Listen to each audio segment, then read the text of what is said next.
Welcome to a drinking story when history was drunk and what they were drinking when they were. I am your host, Melissa Houston, and with me as always is our history, what are we calling you? Liquor aficionado, master of spirits. Liquor dude. Liquor dude. Yeah, you call me dude. No, You call liquor me dude dude all is the- not. No. Bad intro, bad. Booze bro. Booze bro, that's even worse. Booze bra. Bruise bra. No, we got to come up with something better. Okay. Spirit daddy? No, that doesn't work. Getting worse. Anyways, this is a look at history, not drunk history, but when history was actually drunk and the lens of society and culture through booze. This week's topic, Yes. vodka's butterfly effect, Boris Yeltsin. Okay. This is going to be a fun one, y'all, because this is a story much more relevant to modern times than I'd like to admit. There's a lesson in here if you pay attention closely or just drink the right amount. Yeah, exactly. And that man liked to drink. Now, Russian President Boris Yeltsin was the first elected president of Russia, serving from 1991 to 1999. The 90s are back, so why Yeah, not baby. Yeltsin? Yeah. Grunge time. Now, Boris should be remembered for rampant corruption, the rise of oligarchs, out of control inflation, but his drinking is what people remember most. He looks drunk in every photograph because he was. Boris Yeltsin drank vodka the same way some people drink Diet Coke. Ooh, there's someone currently who drinks a lot of Diet Coke. Speaking of vodka, Smirnoff? No, not Russian. Not Russian? No, that's American corn-based vodka that's owned by a British company. Well, tell me about some vodka, Sam. All right, so we're going to go ahead and give you an overview of what vodka is. Now, there's some subsets to it, but this is what a vodka is supposed to be. Made from any grain or fruit that has a fermentable sugar, right? Because remember, you're fermenting sugar, and that's what you're distilling. You're making a beer or a wine, essentially, and then distilling it. It has to be distilled at 190 proof. It is also referred to as a grain-neutral spirit, or a GNS. If you've ever heard that term used before, that's what that is. And the point of distilling it at 190 proof is to make it devoid of flavor, odor, and color. That is why it is the chosen drink of alcoholics everywhere. Now, this is where you get your differences in vodka is based off of the grain that you use, right? That is how you get a mouthfeel to a vodka, right?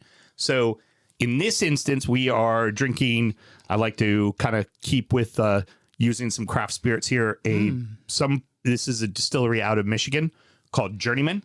They're known for their whiskeys, and they have a wheat whiskey that I'm a massive, massive fan of. Well, this is their Red Arrow vodka. And the Red Arrow vodka uses that same wheat that they use for their wheat whiskey. Best way to describe a mouthfeel on a wheat vodka is alcoholic water. It is very clean. It is very neutral, right? Right. Now, other grains, say like potato or like a starch, that has kind of like a creamy, almost milk-like mouthfeel. Corn-based vodkas like Tito's and things of that nature that, are kind of a sweeter mouthfeel to it, right? Not really a flavor, but just a sensation to it. Rye will be a little bit kind of bigger and almost pepperier, like kind of, and again, don't think flavor, think tactile feel on your mouth, right? That's how you want to think of it as. Grapes can have a little bit of kind of a creaminess to them as well. It all really depends on the grain you're using. Now, everybody always goes, oh, Tito's, it's gluten-free, right? All vodka is gluten-free. You can have a wheat vodka. What it's about gluten-free. 0 calorie? Yeah. Well, when you start adding sugars and stuff like that to it, it's low calorie. It's much lower calorie than, say, like a whiskey or anything like that. The other thing is people go, well, then what about flavored vodka? Technically, flavored vodka is a separate category. There is vodka and there is flavored vodka, and those have different rules. Most times it's the level of distillation or proof that it is in the bottle what you use for flavoring agents, things of that nature is what goes into it. And there's different rules for the United States than there are for say like Europe, right? Now, we'll say real quick, just because you mentioned Smirnoff, I want to just give a little history on that, and then we'll get into, I want to hear all about Boris's drunken escapades. Right. It was a Russian vodka. There was a Piotr Smirnoff, right? And when Russia became the USSR, like how Cuba took over all tobacco production for cigars, Russia took over all production of vodka. His family fled, gets moved on to one of his children. That child meets a gentleman by the name of Rudolf Kunent. And in 1933, right off the end of Prohibition, he buys the brand. You're thinking, all right, like we think of vodka today as being it's the most drank spirit, right? A vodka soda is the most drank cocktail in the world. And what everybody drank back then was whiskey. It wasn't until the 50s, in the advent of the Moscow Mule, that vodka really took off, right? Now, in 1939, he had to sell it to John Martin, and he sold it to him for $14,000. That's nothing. Even at that time, that's not much. John Martin then sold it in the 70s. I'm sorry. Not 1982, for $1.4 billion fucking dollars. That's yeah. And then eventually 2006, Diageo took over the brand, and it's what it is today with the hundreds and hundreds of flavors. And of course, everybody getting iced, even though that's not vodka, that's malt, but it using the Smirnoff name in that regards. And yeah, the rest is history with that. But yeah, you often think like, oh yeah, these, because they have like a Russian name, it's like, oh yeah, they're Russian. And it's like, no. And I'll tell you about one later on where that mistaken identity of Russia really fucked the brand. All right. Well, this is a story about alcohol's role in a world leader's populist rise to power and the global repercussions of one man's overindulgence. But first, historical context. Yay. I love historical context. Yes. All right, give so us here historical we go. context. I made this as concise as possible. Quick history lessons. Stick with me. It's worth it. For most of the 20th century, the world had two superpowers staring each other down, the United States and the Soviet Union. Nuclear anxiety, the space race, pretty much every spy movie ever made. Sting wrote a fucking song about it. Remember? Right. I hope the Russians love their children too. Yeah.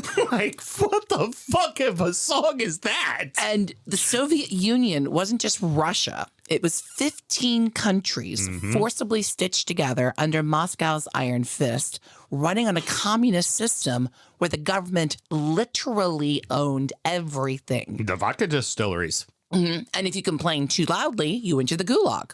Or got disappeared. Yeah, that happened a lot. By the 1980s, the whole thing was falling apart. The economy was a disaster, and Mikhail Gorbachev couldn't hold it together. In 1989, the Berlin Wall fell. 2 years later, the Soviet Union just ceased to exist. Yeah, we're just done. Over. It's so hard. I don't think we comprehended it back then, like looking at it now from this point of view, but it wasn't through war. It just collapsed. 15 new countries woke up one morning and had to figure out what they were. And Russia got the biggest piece, which came with the Soviet nuclear arsenal, a broken economy, and no idea how to be a democracy. Enter Boris Yeltsin. Charismatic, a populist, drinking heavily, a fun guy. And he's the first president Russians had ever actually voted for. Who doesn't love a fun guy? Now, unfortunately, the weight of dismantling one empire and building something new was crushing him. And, well, vodka was his coping mechanism. Isn't it most people's? He wrote in his memoirs, fairly early on, I concluded that alcohol was the only means to quickly get rid of stress. Hell yeah, it is. His head of security, Alexander Korskachev, eventually banned vodka from the presidential kitchen. Yeltsin would send aides to buy bottles privately. Unable to stop him, Korskachev just resorted to diluting the vodka with water to limit the damage. Did he like hold his hair when he was puking too? Like, I mean, He's Russian. He doesn't puke. yeah. But I want to point out a man controlling a nuclear arsenal, and someone had to water down his drinks. Fucking hell. I'm going to go through what I call the drunk Yeltsin timeline with the highlights, or shall I say lowlights, of his public appearances. But first, I do want to give a warning. We're going to make jokes, but overindulging in alcohol is a serious problem. If you do have an addiction, please seek help. There is no shame in it. Alcohol is not for everyone, and we want people to imbibe legally, responsibly, safely, all the lees. Yeah. Well, I mean, for us, we're sitting here drinking vodka right now, Yes. but we're in the confines of our own home and can crawl back to our own bed. And even then, we're going to have vodka, Exactly. not 12. Exactly. All right, back to the show. The drunk Yeltsin timeline. All right, let's do 1989 pre-presidential warm-up, just to give you an idea of the level of shit show we are working with here.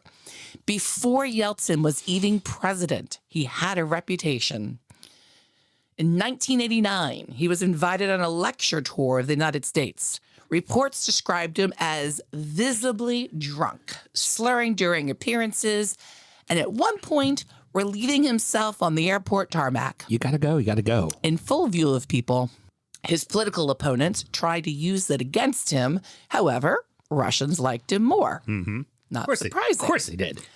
That same year, Yeltsin had to explain to the Supreme Soviet how he ended up at a police post outside Moscow, dripping wet in his underwear. You need to be comfy. His story, he'd been attacked, a sack thrown over his head, and dumped off a bridge into a river, but communist hardliners said he had been drunk on his way to meet a woman. Nobody could prove either version. However, what everyone agreed upon was the underwear. Come on. Who doesn't like lounging around in the drawers? I do. A pattern is forming. Spoiler alert. 1992, the bald head drum solo. We're in Kyrgyzstan. They had just become an independent nation, one of those 15 countries that woke up after the Soviet collapse and had to figure out what it was. This was a diplomatic moment, a state banquet, an opportunity for Russia to extend goodwill to a new sovereign neighbor. Yeltsin played the president's bald head like a bongo drum with spoons. Spoon man! Askar Algava, the head of state, leader of a newly independent nation, sat there while the president of Russia used him as a percussion instrument. Diplomacy. June 1994, the Berlin Orchestra incident. Okay. Now, this one's on camera. You right. can find it. You should find it. Russia was withdrawing its last troops from Germany, a genuinely historic moment, the symbolic close of the Cold War. Chancellor Helmut Kohl was there. Cameras were there. This mattered. Yeltsin had been drinking since midday. Who doesn't like a good day drunk? At some point on stage, he decides it's a good idea to grab the conductor's baton from the orchestra, begins conducting, and then starts dancing. Arms wide, hips moving, completely uninhibited. And I must say, much better dance moves than other world leaders, before launching into an off-key song in front of assembled dignitaries. He blew kisses at the crowd. He danced with German performers who smiled at him, with all the energy of people who were absolutely not okay and were terrified what he was going to do next. Oh, my God. Then he delivered an unintelligible speech. Mel, who hasn't gotten a little blackout drunk and led an orchestra? Come on. Like, it's what you do. The Chancellor of Germany had to physically retrieve the President of Russia from a bandstand on camera at a ceremony marking the end of the Cold War. Me. We're just in 1994. Oh my God. He's not even he's just now finally a leader in 94, right? Yeah. September 1994. The Great Pizza Quest of Pennsylvania Avenue, Washington, D.C. Mm-hmm. This is the story that inspired this whole episode. In Washington, D.C., before Comet Pizza was a conspiracy, there was the Great Pizza Quest of 94. Hold on. Mel. Mm-hmm. So you're telling me there's a basement? Well, there is in this story, but not related. Yeltsin was in D.C. for an official visit, and he was staying at the Blair House. That's the official guest residence directly across from the White House. Mm-hmm. This is where they put heads of state. Right. Very secure, very dignified.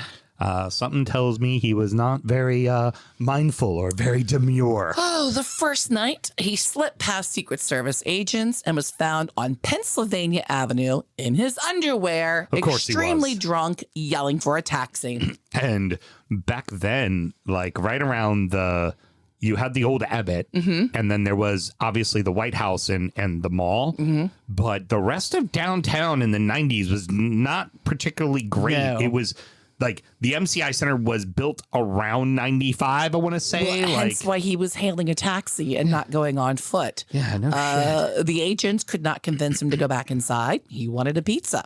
The agents were only able to get him back inside with the promise of an actual pizza, which, of course, they delivered. Of course, you want a fucking pizza. Now, Sam, that's embarrassing, right? A little, yeah. What's even more embarrassing is he did it again the next night. Well, eluding security, he made his way down the back stairs into the basement. Told you there was one in this story. Where a building guard mistook him for a drunken intruder. Boris Yeltsin, again, I can't say this enough. The freaking president of Russia was briefly held at gunpoint until converging Russian and American agents sorted out everyone's credibility. President Bill Clinton later said this incident scared him more than Pizza Quest because nuclear war almost started over drunk munchies. Can you imagine? He's a fucking mess. September 1994. This is a really big year for him.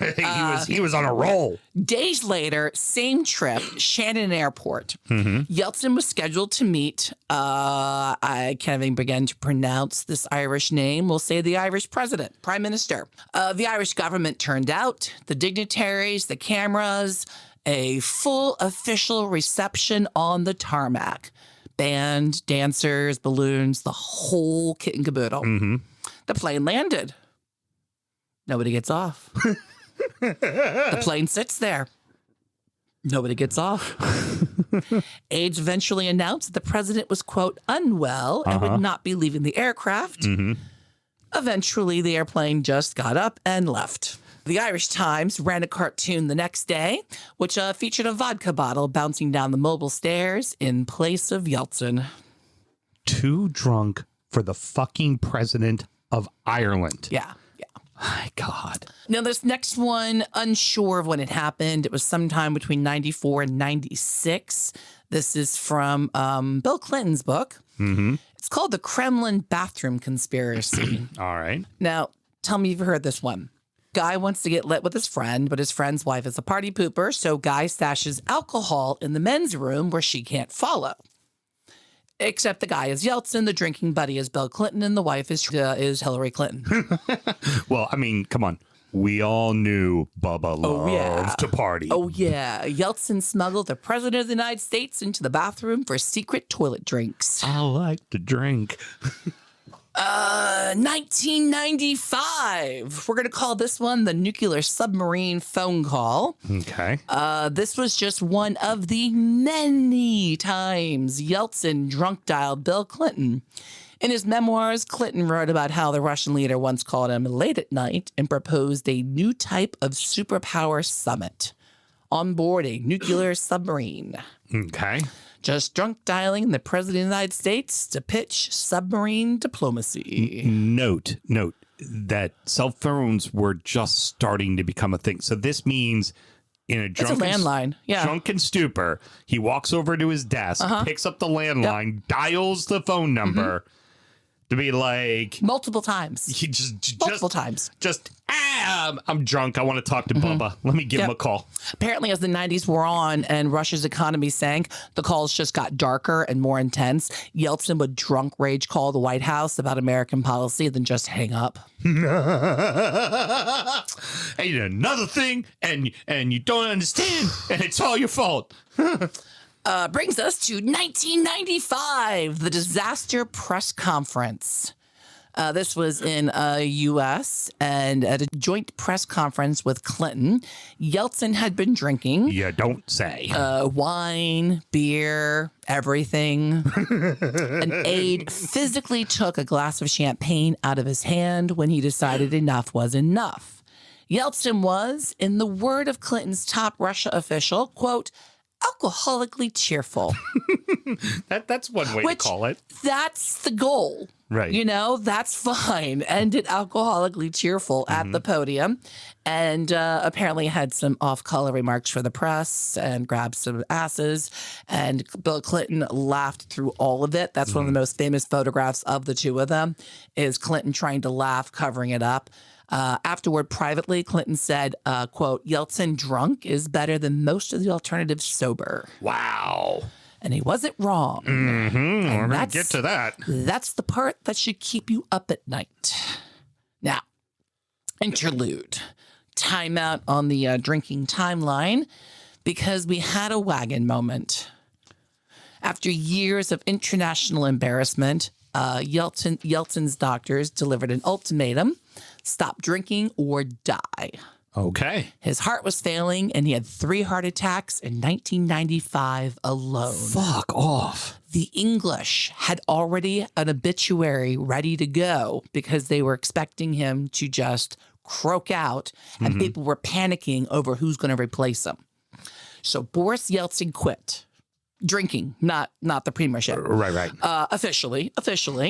During his 1996 election campaign, he stopped, or at least stopped visibly, hit the trail sober, danced at rallies, shook hands, projected energy, looked like he had life, and his team made sure there was no glasses near him at state functions. His security chief had already been watering down his vodka for years. Now that they just cut him off entirely. Right. It worked. He looked healthier. He won re-election. And then in November of 96, right after, he had quintuple bypass. No shit. So it was like, what's the point? Yeah, the doctors, they had to get into the election first. Right. They sold everyone on a really healthy, vigorous guy. And then, nope, quintuple bypass surgery. And his doctors told him he could only have 1 glass of wine per day. That's the J curve. Yep, just 1. So Boris Yeltsin, a man who had been drinking vodka by the bottle since the Soviet era, was now on a 1 glass of wine a day program. All right. So here we were talking about responsible service and stuff like that of alcohol. Here's what you need to know with alcohol as far as the addiction level goes. The dependency of alcohol and coming off of alcohol, heroin is the only other substance that is tougher to come off of than alcohol. And doing a cold turkey is probably what led to his quadruple bypass, because your body is now fully dependent on the alcohol, and it can really just completely dominate your system. So in most instances, when people are starting to go sober, if they're really hardcore alcoholics, they have to be medicated to bring their body, their organs will just stop fucking working.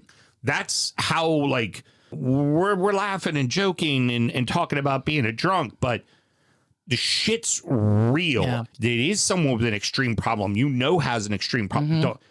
Don't let them just fucking quit. Like, they need to see a doctor. They need to be helped, because, like I said, your organs will flat out fucking shut down. You'll just stop breathing.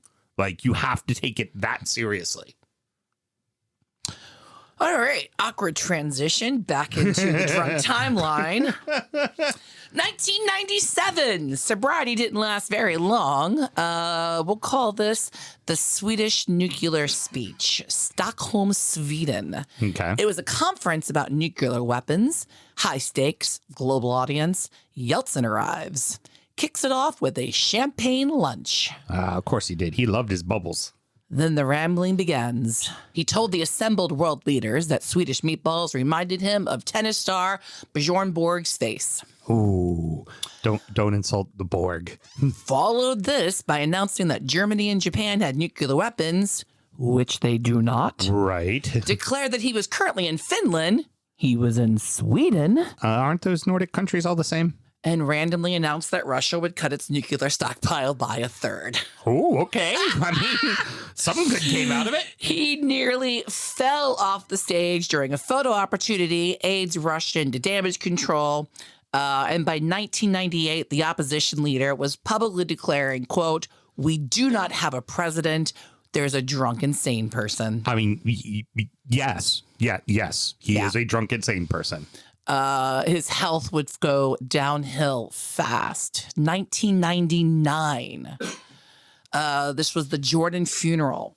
Yeltsin arrived for the state funeral of King Hussein of Jordan, a solemn international gathering, leaders from across the world in attendance.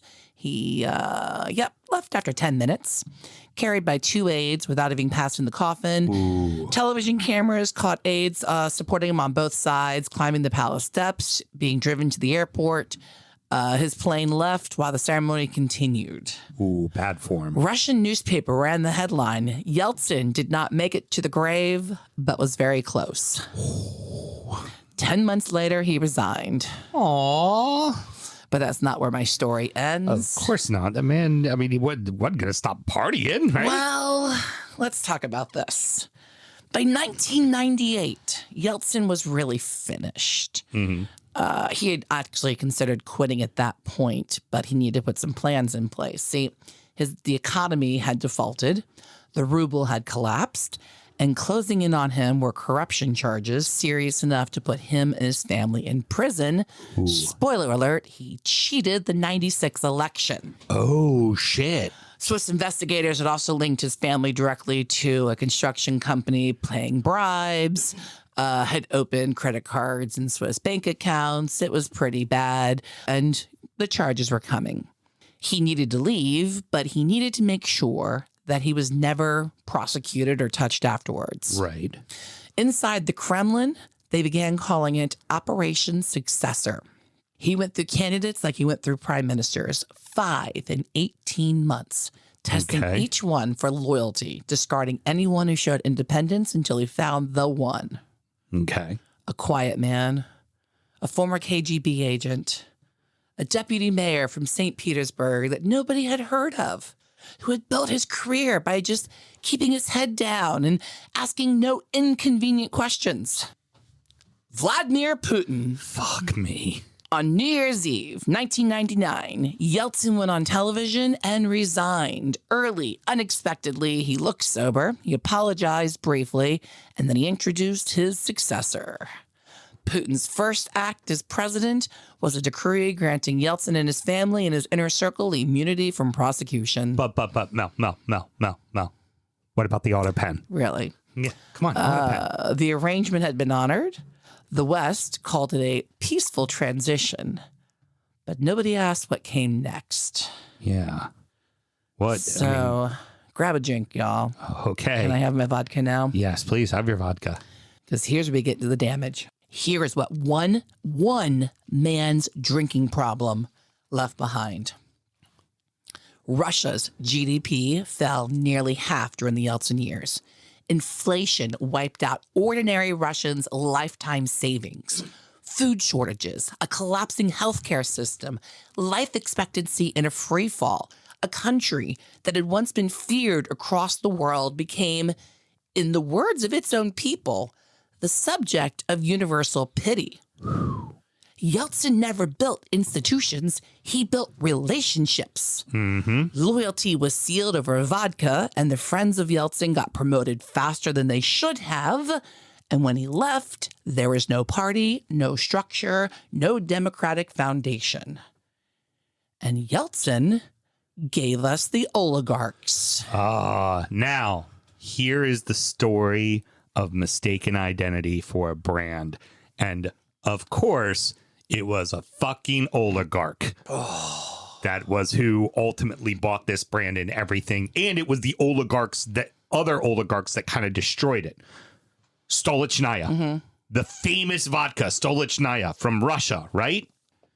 Yes and no. It was Russian. It was Russian when Russia owned everything. There's no real birth date. Like, people say it might have been being made like around Prohibition time in the United States. It might have been started officially in the 40s. Like, the first kind of real official label of Stolichnaya was in like 46, 48, right around there. So like everything in the USSR, it's held under this like shroud of secrecy, right? So there's no real start to it. Well, after the fall of the USSR, a Russian billionaire, an oligarch, bought the brand and created SPI, which was the industry for Stoli, Stoli Products Incorporated, Stolichnaya Products Incorporated. That's very important. And moved distilling out of Russia, moved it to the Ukraine. Okay, so we're going to get to that in a moment. So at this point, Stolichnaya is never a Russian vodka ever again. Right.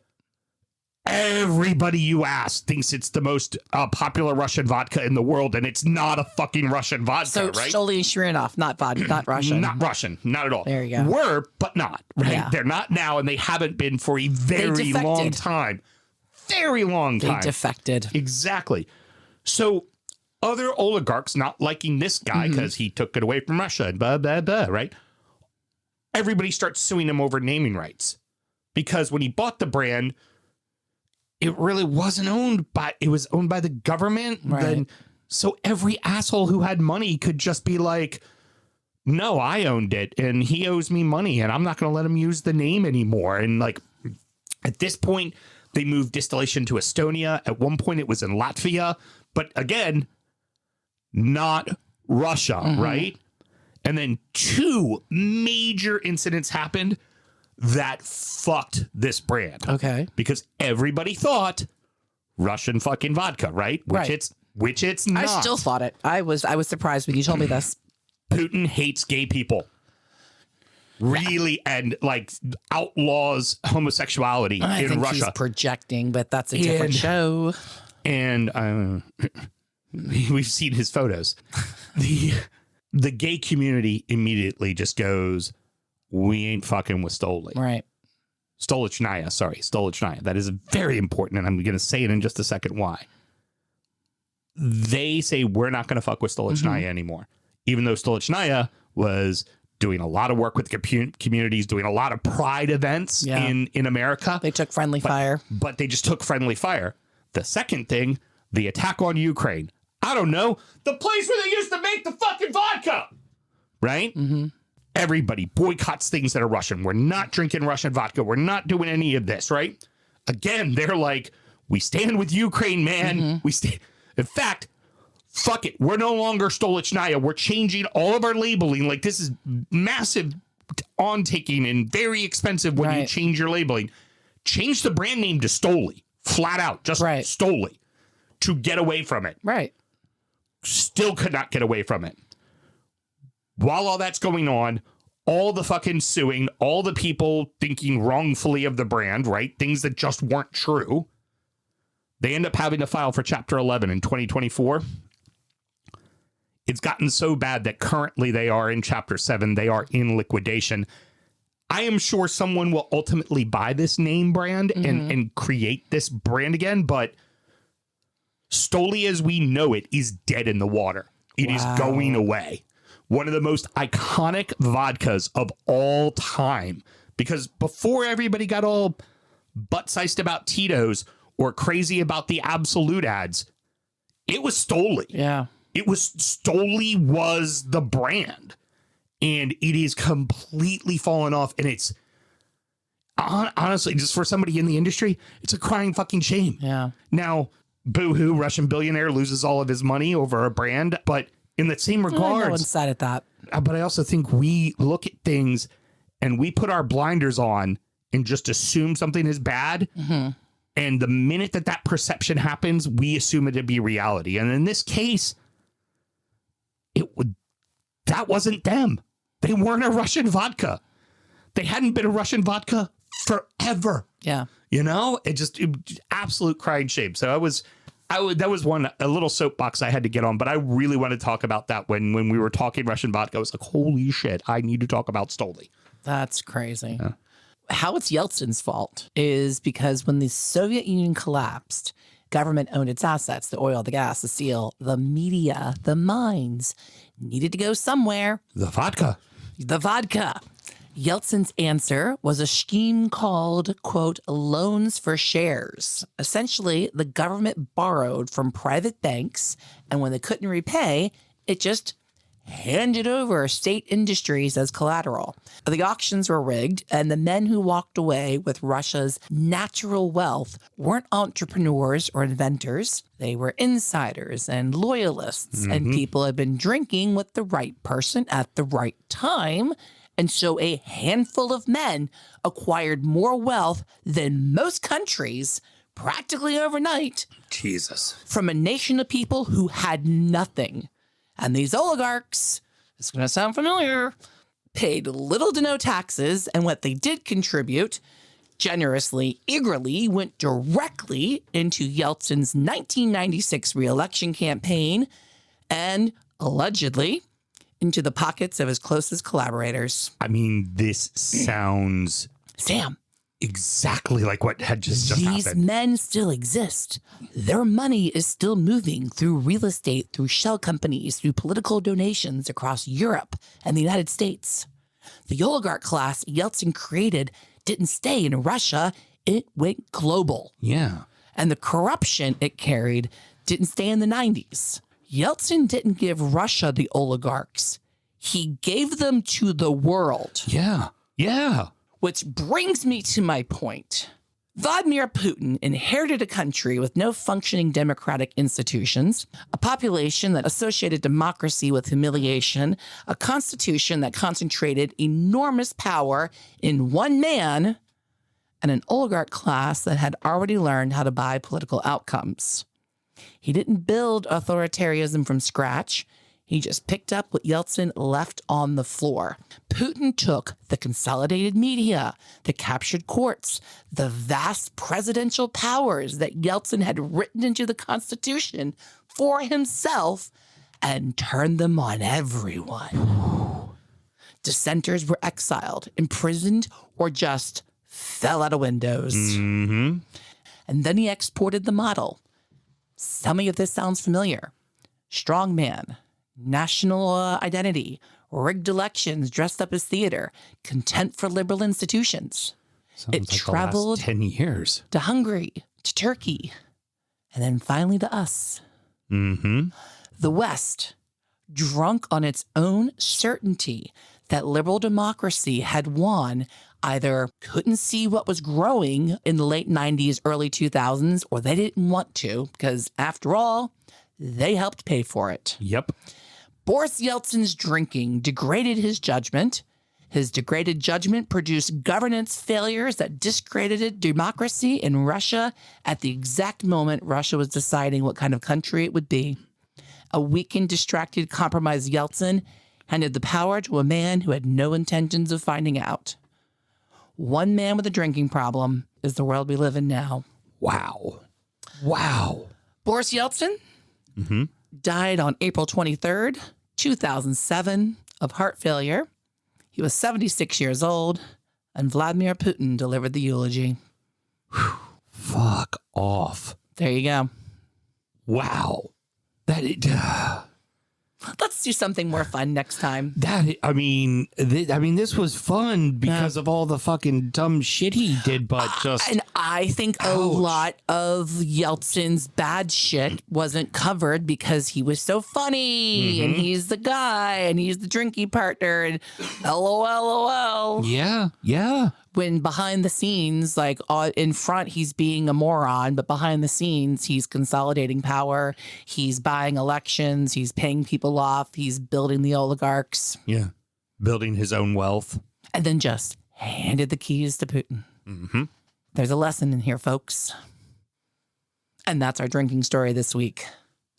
Again, I'm Melissa Houston. Sam, thank you so much for bringing all the vodka stuff. Thanks. That was fun. It's vodka is a very interesting spirit to talk about, and very fun stories that there's a lot of misconception to. We're going to get into it again because there's many ways that vodka intersected with Russian history, and I've got a few doozies from the last couple centuries that we'll get to eventually. But hit that subscribe button, tell a friend, and if you're ever in Annapolis, well, come on one of our tours with Annapolis Ghost Tours. Fantastic. Cheers, everyone.